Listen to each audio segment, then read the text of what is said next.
जम्मू कश्मीर के पुलवामा जिले के चांदगाम इलाके में सुरक्षा बलों और आतंकियों के बीच बुधवार की सुबह शुरू हुई मुठभेड़ में एक आतंकी ढेर हो गया है।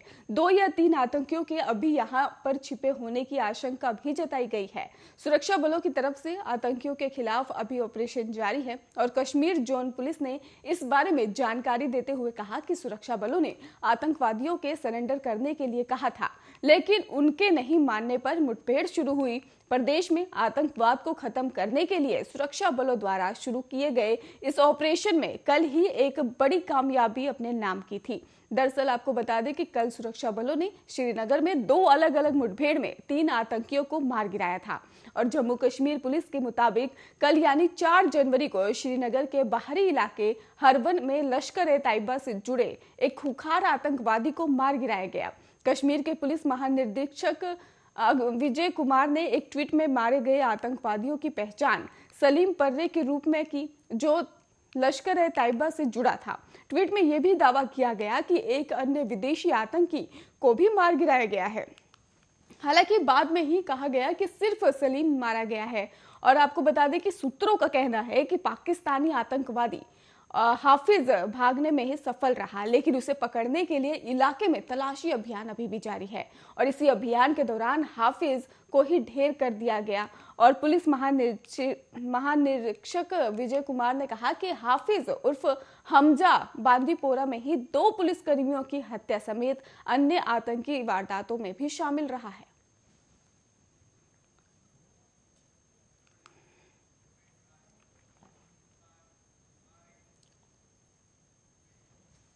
सपा के अध्यक्ष और उत्तर प्रदेश के पूर्व मुख्यमंत्री अखिलेश यादव ने सोमवार को कहा कि समाजवाद का रास्ता ही असल में राम राज्य का मार्ग है। यादव ने कहा कि दावा उन्होंने साफ तौर पर कर दिया कि भगवान श्री कृष्ण हर रात उनके सपने में आते हैं और कहते हैं कि समाजवादी सरकार बनने जा रही है। अखिलेश यादव ने संवाददाता सम्मेलन में कहा कि भगवान श्री कृष्ण मेरे भी सपने में आते हैं और कल भी आए थे, रोज आते हैं और कहते हैं कि समाजवादी सरकार बनने जा रही है। उन्होंने कहा कि भाजपा अक्सर राम राज्य की बात करती है, लेकिन असल में समाजवाद का ही रास्ता ही राम राज्य का रास्ता है। उन्होंने कहा कि समाजवाद का रास्ता ही राम राज्य का रास्ता है। जिस दिन पूरी तरह से समाजवाद लागू हो जाएगा, उसी दिन से राम राज्य शुरू हो जाएगा। गौरतलब है कि पूर्व मुख्यमंत्री ने रविवार को ही लखनऊ में भगवान परशुराम के नवनिर्मित मंदिर में ही दर्शन पूजन करने के बाद 10वें चरण की समाजवादी विजय यात्रा को आगे बढ़ाया था और सपा अध्यक्ष ने उत्तर प्रदेश के मुख्यमंत्री योगी आदित्यनाथ पर भी निशाना साधते हुए कहा कि जिस व्यक्ति के ऊपर तमाम गंभीर धाराओं में मामले दर्ज थे और भाजपा ने उसे मुख्यमंत्री बना दिया।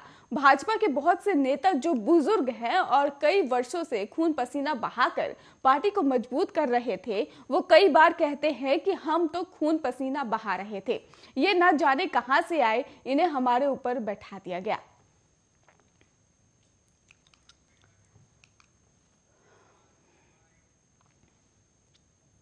उत्तर प्रदेश से पिछले दिनों खबर आई थी कि उच्चतर शिक्षा आयोग ने अपनी वेबसाइट पर कई प्रतिष्ठित लोग जैसे कि जाने माने कवि अकबर इलाहाबादी के नाम को बदलकर अकबर प्रयागराजी कर दिया है और सभी को लगा कि सरकार ने ऐसा जानबूझकर किया, क्योंकि योगी सरकार इलाहाबाद का नाम बदलकर पहले ही प्रयागराज कर चुकी हैं।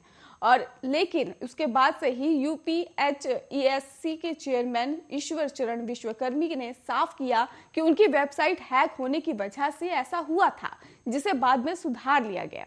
दरअसल यूपी में ही कई कस्बों, शहरों और जिलों का नाम बदला गया है, जिनकी चर्चा आम है और पिछले 10 सालों में किन जगहों के नाम बदला गया है, ये जानने के लिए आपको बता दें कि इसके बारे में भी बात की गई थी और जवाब में बताया गया था कि कस्बों, शहरों की जानकारी उनके अधिकारी क्षेत्र में नहीं आती, लेकिन जिलों के नाम बदलने वाली लिस्ट उन्होंने दी है। आरटीआई के मुताबिक पिछले 10 सालों में यूपी में 11 जिलों के नाम बदले गए हैं। इनमें से 2 बदलाव योगी सरकार में हुए हैं और वही 9 बदलाव अखिलेश यादव ने अपनी सरकार में किए। 8 जिलों के नाम को अखिलेश यादव ने एक ही साथ बदले थे और ऐसा जुलाई 2012 में किया गया था।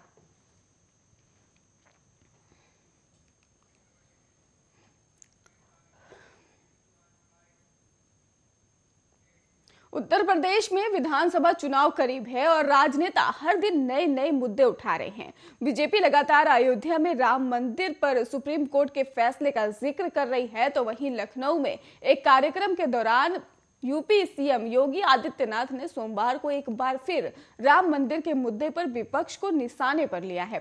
आपको बता दें कि सीएम योगी ने कहा कि वे लोग कहते थे कि अयोध्या में राम मंदिर का फैसला आ जाएगा तो खून की नदियां बहेंगी, लेकिन जिस दिन 9 नवंबर 2019 को अयोध्या में राम जन्मभूमि के नाम में ही सुप्रीम कोर्ट का फैसला आया था, प्रदेश में एक भी घटना नहीं हुई। वो राम राज्य का दिन था। योगी आदित्यनाथ ने यह भी कहा कि वर्तमान में निर्माण और विध्वंस की लड़ाई चल रही है और एक तरफ से लोग हैं जो आतंकवादियों पर दायर मुकदमों को वापस लेते हैं और एक तरफ हम लोग हैं जो आतंकवादियों को ठिकाने लगाकर राम मंदिर के निर्माण को प्रशस्त करते हैं। सीएम योगी ने कहा कि जिनके पूर्वज कहते थे कि हम तो एक्सीडेंटली हिंदू हैं और वे लोग खुद को हिंदू बोल भी नहीं सकते, ये उनकी मजबूरी है कि वो आपके उत्साह और उमंग के सामने नतमस्तक है। और इसके साथ ही उन्होंने कहा कि गर्व से कहो कि हम हिंदू हैं, हमें कोई संकोच नहीं है। हिंदुओं का भाव व्यक्ति, जाति, मत और मजहब में नहीं बांटता है। यह हमारी सांस्कृतिक पहचान है। हम सांस्कृतिक पहचान को आगे लाकर अगर इन लोगों के जानने का प्रयास किया तो 1947 में इस देश का दुर्भाग्यपूर्ण विभाजन भी नहीं होता।